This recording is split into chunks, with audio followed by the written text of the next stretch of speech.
አየ አሁን እንዲህ በእጁ ሰርቶ ራሱ ይፈራል። አልገባችሁም እንዴት እየለፋንበት እንደሆነ ይሄ ስራ? ምክንያቱም ከታህሳስ 19 በፊት ማለቅ ያለበት ስራ ነው። ዳቦ ለምንድነው ተገልብጦ የሚቆረሰው? አታውቁማ? ስሙ፣ ዳቦ ለምንድነው ተገልብጦ በዚህኛው የሚቆረሰው? ለምን በፊት ለፊቱ አይቆረስም? እርግጠኛ ነኝ አብዛኞቻችሁ አታውቁትም አይደል? ይሄ ዳቦ በዚህ ተገልብጦ የሚቆረስ ብዙ ጊዜ እኛ እናወራለን አንሰማም ብላችኋል። ስሙ፣ አሁን ኦርቶዶክስ ነህ ማተብ አለ። ኦርቶዶክስ ስትነካ እንዴት ይነካል ሃይማኖታችን ብለ የሆነ ትወጣለህ። ግን ደግሞ አት ዘ ሴም ታይም ጭፈራ ቤት የምትሄዱ አንተ ነህ፣ የምትጠጣው አንተ ነህ፣ የምትሳደበው አንተ ነህ። ማርያምን እያልክ ትሳደባለህ ሙልጭ አድርገህ። ይሄ ወንድዬን ታየዋለህ። ይሄ የተተፋ ሰው አሜን አሜን። የተተፋ ዲያቆን ነበር፣ አብረን ነበር የምንቀድስ።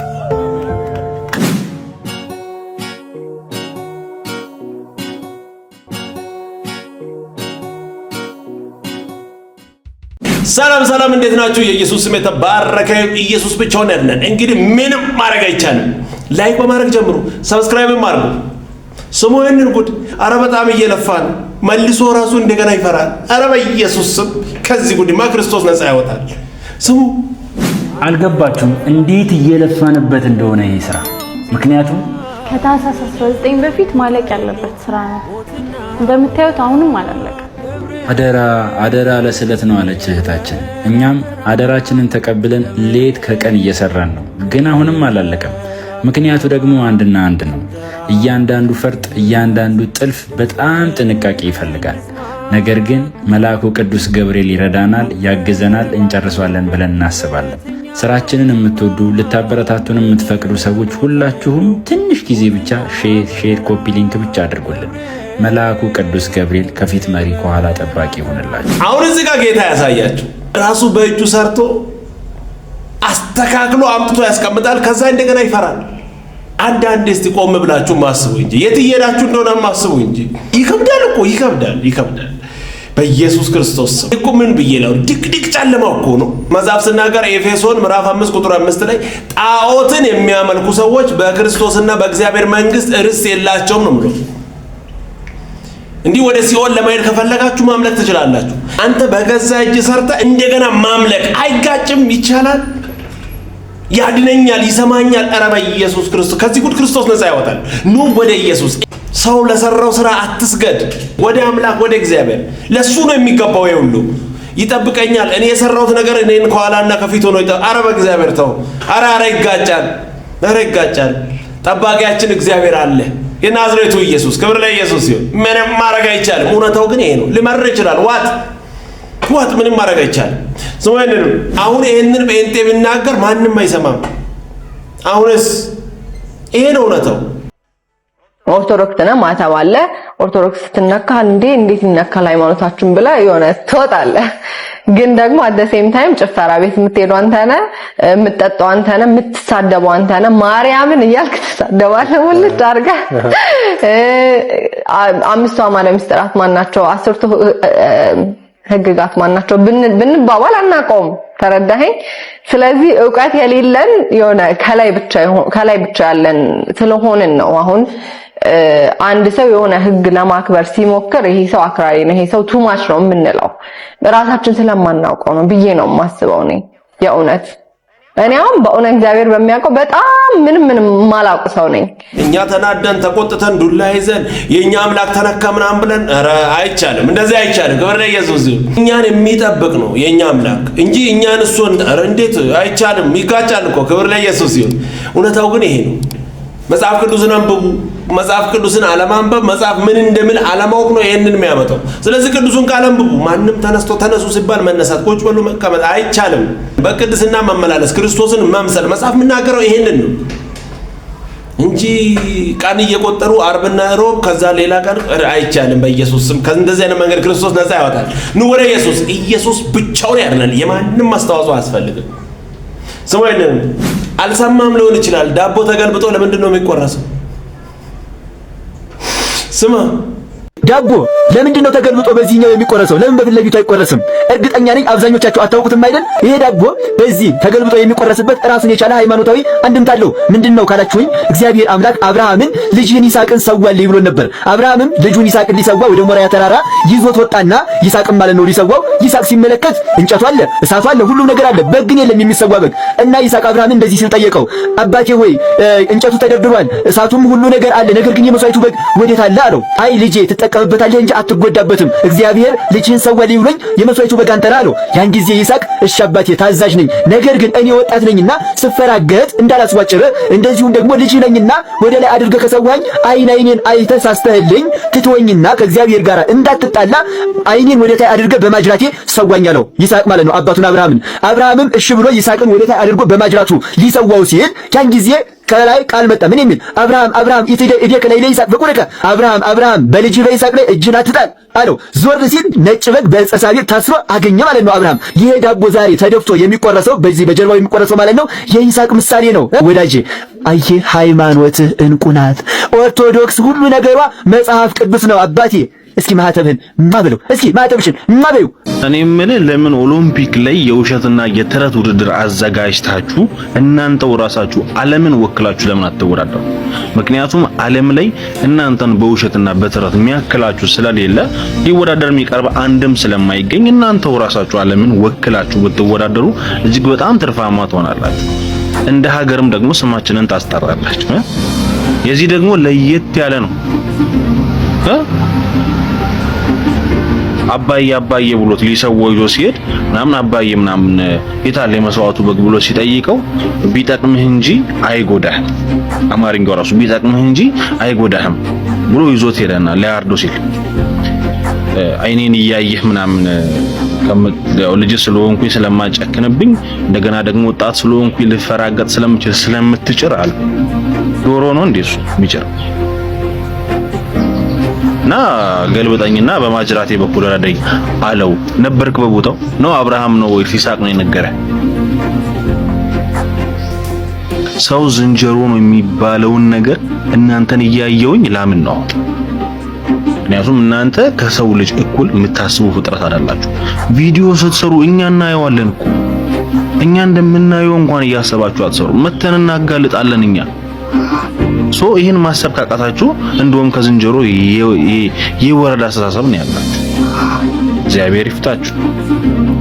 መቁረጥ፣ መቅረጽ፣ ሐውልት ቀረጸ፣ ታቦት ምናምን ቀረጸ፣ አወጣ፣ አሁን ደግሞ ቆረሰ ላይ መጣችሁ። አሁን ዳቦ ስትቆርሱ ይስሐቅን እየቆረሳችሁ ነው የምታስቡት ማለት። ይመቻችሁ፣ ይባርክላችሁ ዳቦ። አንዳንዴ እንዴት መሰላችሁ ውሸት ነው ለማለት ራሱ ሌላ ውሸት ያስፈልጋል። ኧረ ውሸትማ እንዴት ውሸት ይሻላል፣ ውሸት ይሻላል። ይሄ ውሸት አይመስልም። ይሄ ምንድነው? በጌታ በኢየሱስ ፈጽሞ መጽሐፍ ቅዱስ ላይ የሌለው ምንም አይሆንም። ይስሐቅ ነው አብርሃም ነው ይሄንን የተናገረው። እኛ መጽሐፍ ቅዱስ ላይ ይሄንን አላነበብንም። እፈራገጣለሁ ቢበዛ። ኧረ ኢየሱስ! ይሄንን ግን የምትሰሙ ሰዎች እሱስ የፈለገውን ይናገር፣ በእውነት ታሳዝናላችሁ። ምን አለ መጽሐፍ ቅዱስን ካልጣችሁ ብታነቡ። ይሄ ውሸት አይደለም። ይሄ ከውሸት ጋር እኩል ሊሆን አይችልም። እንደ ውሸት እኮ አሪፍ ነው። በሆነ ነገር ሸፈንፈን አድርገህ የምታልፈው ነገር እኮ ይሄ እኮ በጌታ ስም የባለፈው የኢትዮጵያ አባይ ግድብ ረሱ ራሱ በጣም እንትን ይላል። ይሄ ምንድን ነው? አንተ ሰውዬ ስታወራ አልከበደም ምንም። እንግዲህ ይህንን አምነህ ተቀብለህ ወደ ሲኦል እየሄድክ ያለው ሰውዬ እና ወደ ኢየሱስ እንደው በብዙ ነገር ብትታለል ደስ ይለኛል። አሁን በዚህ ውሸት ይህንን አምነህ ወደ ሲኦል አይከብድም? ይህ እኮ ግልጽ ነው። በኢየሱስ ስም ኢየሱስ ብቻውን ያድናል። እንግዲህ ምንም ማድረግ አይቻልም። ይባርካችሁ። እውነትም የተባረከ ይሁን ይሄ ዳቦ የተገለበጠው። ረከባር ነው። ኢየሱስ ብቻውን ያድናል። ምንም ማድረግ አይቻልም። ስሙ ብቻ ይሄንን ኦኬ። መስከር ነው ኃጢአት እንጂ ክርስቶስ ሊዮማር ለክርስቶስ ያንተ ይለያል። አንድ ሁለት ቢጠጡ ካህናትም ችግር የለባቸው። መስከር ግን ነውር። ምን ነው ማለት መስከር ነውር ነው። ምን ሊያደርገው ነው?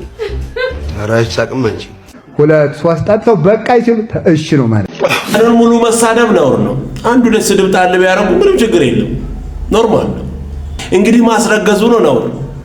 ዝሙት ችግር የለም፣ አንዱ ላይ ዝም ብሎ ችግር የለም፣ የተፈቀደ ነው። ብዙ ውሸት ነውር ነው። አንዱ ላይ መሀል ላይ ጣል ማድረግ ችግር የለም። እሱ ምን ችግር አለው? ኧረ በስመ አብ ኢየሱስ ያድናል። ለራስ ማመቻቸት መጽሐፍ የማይናገረው የኛ አምላክ ቅዱስ ነው። ይህን ሁሉ ነገር አንድ ላይ ተሸክመን እንዳለን አይባልም። መጽሐፍ ይሄን አይናገርም። ኑ ወደ ኢየሱስ። አሁንም ይሄንን ነው የምንለው። ኢየሱስ ብቻ ነው ከዚህ ጉድ ነፃ የሚያወጣው። ኧረ ኢየሱስ ያድናል። ምንም ማድረግ አይቻልም። ስሙ የለንም። አብዛኛው በተለይ ወደ ፕሮቴስታንት የሚሄዱት ካይሻቸው በሶስት ምክንያት ነው። እኔ ባየሁት እንግዲህ አንደኛው ወይ ሴት ከሆነች በወንድ፣ ወንድ ከሆነ በሴት በጾታዊ ጉዳይ ነው። ሁለተኞቹ ደግሞ በገንዘብ ነው።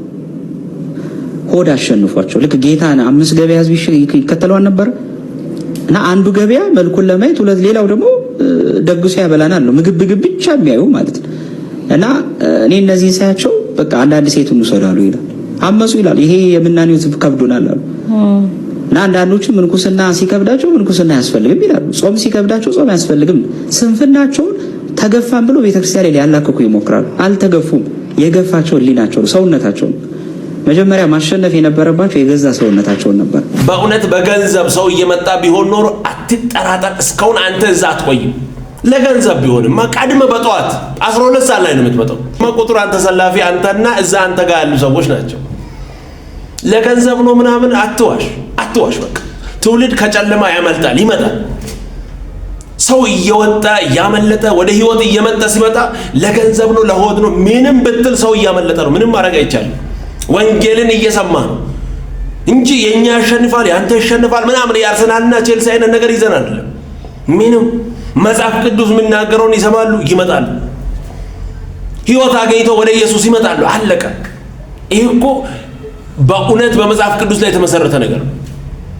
ልትሸፍነው አትችልም። በውሸት እንደዚህ ለሆድ ነው ለእንትን ነው ጴንጤ ለሆድ ስለ ሆድ ብናወራ እኮ ያንተ ይብዛል። ምን ሆናል? ሮብና ዓርብ ወተትና ስጋ አለመብላት ይሄ ነው በቃ ለአንተ ትልቁ ጾም። እንደ ሌላ ጊዜ ሳይታየም እንደ አንተ ጋር ይበልጣል እኮ ለሆድ ከሆነ። ውሸት አታውሩ። ወደ ኢየሱስ ትውልድ እየመጣ ነው። እንግዲህ ምንም ማድረግ አይቻልም። ክብር ለኢየሱስ ይሁን። ሰማይነንም ይሄ ወንድዬን ታየዋለህ። ይሄ የተተፋ ሰው አሜን አሜን። የተተፋ ዲያቆን ነበር፣ አብረን ነበር ምን ቅዱስ እዚህ የምታየው የተተፋ ነው። አረ ክርስቶስ ጌታ ነው። አረ ኢየሱስ ጌታ ነው። አሜን። አንተን እኮ ውጦ ነበር። ጌታ መጣና አንድ ቀን የዳንክባት ቀን ትዝ ትልሃለች። ጌታን የተቀበልክባት ቀን ያቺ ቀን ይኸውልህ መጥቶ አላየኸውም እንጂ ሆዱን ነው የረገጠው። አሜን። ሆዱን ሲረግጠው ተፋ። አሜን። ጠረግረግ አድርጎ ሰው አድርጎ አቆመህ እዚህ ጋር። አሜን። አረ ኢየሱስ ጌታ ነው። አሁን መተፋት ለሚፈልጉ ሰዎች ጥሪ አለ። አልፈልግም የዘንዶ ሆድ ውስጥ መኖር አልፈልግም ምትል ኢየሱስ ይሻለኛል ምትል ጥሪ ያደርግልሃለሁ። አሜን። ጌታን መቀበል ምትፈልግ የነጻነት ህይወት የምትሻ በነገራችን ላይ በጌታ ቤት የነበራችሁ ሰዎች ላይገባችሁ ይችላል። እናት አባት በጌታ የነበሩ ከዛ እዛ ቤት የተወለዳችሁ ሰዎች ይሄ ነገር ላይገባችሁ ይችላል። ከጨለማ ያመለጡ ያውቃሉ። ክርስቶስ ነፃ ያወጣን ሰዎች ይህንን ነገር እናውቃለን። እውነት እኮ ጌታ ደርሶን እንጂ አስብ ከዛ ጉድ ማን ያወጣን? አቤት አቤት አቤት አቤት። ቀጥታ ወደዚያው ልየደን ና ወደ እኔ። ክብር ለኢየሱስ ይሁን። ደስ የሚል ቆንጆ መልእክት። ክብር ሁሉ ለኢየሱስ ይሁን። ብቻውን ያድናል። እንግዲህ ምንም ማድረግ አይቻልም። ስሙ ይሄ መልእክት በጣም ደስ የሚልና ቆንጆ መልእክት ነው። ስሙ በደንብ አድርጋችሁ። በዛ ድቅድቅ ጨለማ ወደ ሰማይ ቀና ብዬ ስመለከት ሙቭ የሚያደርግ የሚንቀሳቀስ ነገር አየሁ። ወደ ታሪኩ ልመለስ። አዲስ አበባ በምኖር ሰዓት አንድ አስጨናቂ ነገር ገጠመኝ። እኔም ብቻ ሳይሆን the whole family በጭንቅ ውስጥ ያልፍ ነበረ። ምንድነው የተፈጠረው? እናታችን በጠና ታማ ነው እና ሁላችንም ጭንቀት ውስጥ ነበር። እናታየው ስለ እናት ለእናንተ አላብራራም። ታውቃላችሁ ያለውን ስሜት። እናት ነችና የቤቱ ዋልታ ወይ ቤቱ ምሰሶ እሷ ነችና በጣም አስጨናቂ ጊዜ ነበር እና እኔ አዲስ አበባ ተከራይቼ ከምኖርበት ቤት ሌሊት ወጥቼ ውሃ እየቀዳሁ ነበር። ያው ውሃ ይጠፋ አልነበረ። ውሃ ልቀዳ ወጥቼ ጀሪካኑን ቧንቧውን ከፍቼ ደቅኜ እንግዲህ ዝም ብላችሁ ሳሉት የውሃው ድምፅ አለ። ትንሽ አምፖል አለች ግቢውን ማታዳርስ በጭላንጭል የምትበራ የሆነች አምፖል እንደዛ ሳሉትና በዛ ድቅድቅ ጨለማ ውስጥ ቆሜ ከእግዚአብሔር ጋር ንግግር ጀመርኩ። እግዚአብሔር ሆይ እባክህን እናቴን ፈውስልኝ፣ እግዚአብሔር እባክህን እርዳን ምናምን እያልኩ እየጸለይኩ ሳለ ቀና ብዬ ወደ ሰማይ ስመለከት አንድ ቀልቤን የሚገዛ ነገር ፖዝ እንዳረግ ዝም እንድል የሚያረገኝን ነገር ተመለከትኩ። ምን ቢሆን ጥሩ ነው? ጨረቃ እንደ ወትሮዋ ሙቭ ታረጋለች፣ ቀስ እያለች ትንቀሳቀሳለች። ዋት በቃ ያኔ በቃ ሞር ጸሎቴን ጠበቅ አረኩት። እግዚአብሔር ሆይ አልኩኝ፣ ይህች ጨረቃ ከዘመናት በፊት አንተ ይሁን በሚል 3 ፊደል አዝሃት እስካሁን ድረስ ሙቭ እያደረገች ነው፣ ከቦታ ቦታ እየተንቀሳቀሰች ነው። ዛፎች፣ አዋፋት፣ ነፋሳት፣ ማዕበል በጠቅላላ ይሁን ባልካቸው ትዕዛዝ መሰረት ከቦታ ቦታ ሙቭ እያደረጉ ነው። ባለበት የቆመ አንዳች ነገር የለም። ለምንድነው የኔ ነገር ሙቭ የማያደርገው? እርዳኝ አግዘኝ እያልኩ አይደለም ወይ? የኔ ነገር ይንቀሳቀስ። ለምን አንድ ቦታ ላይ ተቸክሎ ቀረ? ህይወት ለምን ድግግሞሽ ሆነብኝ? እናቴን ላሳክማት፣ እናቴን ቤተሰቦቼን ልርዳ እንጂ ብዬ ከእግዚአብሔር ጋር ጸለይኩኝ። እምባዬ እየወረደ ብታምኑም ባታምኑም within 1 month everything is change, my life is change። ነገሮች ተቀያየሩ። እግዚአብሔር ረዳን፣ ቤተሰቡን ረዳ፣ እናቴ ተፈወሰች። እኔ ወደ አሜሪካን ሀገር መጣሁ። ህይወት መልካም ሆነ። እናቴን አሳከምኩ፣ አገዝኩ፣ ምን አልኩ እና ምን ልላችሁ ፈልጌ ነው፣ ዛሬም እግዚአብሔር ይሰማል። በጭንቅ ውስጥ የምታልፉ ሰዎች ምናልባት አንድ ሰው ይሄን ቢሰማ መጽናናት ይችላል ብዬ ስለማስብ ነው። በቃ የኔ ነገር አበቃ፣ ጨለመ፣ በቃ ነገሮች ዝግትግት አሉ እያልክ ከሆነ እግዚአብሔር ዛሬም ይሰማል። ይሁን በሚል ቃል ሰማይን ምድርን የፈጠረው እግዚአብሔር ይሁን ብሎ ያንተ ነገር ሙቭ እንዲያደርግ ያንተ ነገር እንዲቀየር ማድረግ ይችላል። ብራዘር ተስፋ እንዳትቆርጡ ልላችሁ ፈልጌ ነው። ደስ የሚል ቆንጆ መልእክት ነው። በብዙ መከራ ውስጥ የምታልፉ ሰዎች እግዚአብሔር አለ፣ አንድ ቀን ያሳልፋል። ዛሬ የተቸገራችሁትን ነገር ነገ ረስታችሁ እንደ ታሪክ ታወራላችሁ። ይሄ እውነት ነው። ክብር ለኢየሱስ ይሁን። ከሱ ጋር መቀጠል ብቻ ነው፣ ወደሱ መጫው ነው። ክብር ለኢየሱስ ይሁን። ታሪክ የሚቀይር አምላክ ከኛ ጋር አለ። ኢየሱስ ብቻውን ያለን እንግዲህ ምንም ማድረግ አይቻልም። ሰውየው መጠጥ ቤት ሲገባ መጀመሪያ ጎንብሶ በጸባይ ይገባል። ከዛስ እባቡን ይጠጣል። መጽሐፉ ነው መጠጥን እባብ ያለው። እንደ ፉኝት ይገባል ነው የሚለው አይደል? ፉኝት ደግሞ ከባብም የባሰ እባብ እና እባቡን ይስበዋል። እንደ ፉኝት ይገባል። ከዛስ በኋላ አይኖች ጋለሞቶችን ያያሉ። ማለት ቅድም ስትገባ ያያቸው ውበታቸው ጨምሮ ኦኬ። እባቡ የምን አምሮትን ይጨምራል? የአይን አምሮትን። ልክ ከእግዚአብሔር ጋር ስትቀርብ አይንህ እንደሚስተካከለው ማለት ነው። ሰይጣን ጋርም ስትቀርብ አይንህ አስተያየቱ ይበላሻል። ፓስተር ቾ እንደዚህ አሉ። ማታ ከእንቅልፍ የተነሳውና ሚስቴን ሳያት በጣም አስቀያሚ ሆነችብኛል። እንዲያየኋትና ስታስቀይማለች። እግዚአብሔር በምድር ላይ አንደኛ አስቀያሚ ሚስት እንዴት ለኔ ሰጠኸኝ ብለው ጸለይኩ አሉ። ከዛ በኋላ ማን አልኩና ጸለይኩ። ከዛ በዛው እግዚአብሔር ማመስገን ጀመርኩኝ። 1 ሰዓት 2 ሰዓት ጸለይኩ ሳላቅ። በዛ ምሽት በሌላ ጉዳይ ጸልዬ ስጨርስ ሚስቴ ከዓለም አንደኛ ቆንጆ ሆናለች። ከዛ በዛው ላይ ጨረስኩኛል። እግዚአብሔር ከዓለም አንደኛ ቆንጆ ሚስት ስለሰጠኝ አመሰግናለሁ። ሰውየው አይናቸው ላይ ምንድን የተፈጠረው? አቤት አቤት! የመነጽር ለውጥ ነው ያደረጉት። ገብቷል? ተዘናክተው በተኙ ሰዓት ማን ገጭ አድርጎላቸዋል? አቤት! ማን መጥቶ ፓስተር ቾ ገብቷል? ሲነሱ በሰይጣን መነጽር ነው ያዩት እና ተማረሩ። እግዚአብሔር ፊት ሲጸልዩ እግዚአብሔር ምን ነክቶሃል? ይሄ ከየት ያመጣው ብሎ ሲል ኖርማል ነው ሁሉ ነገር።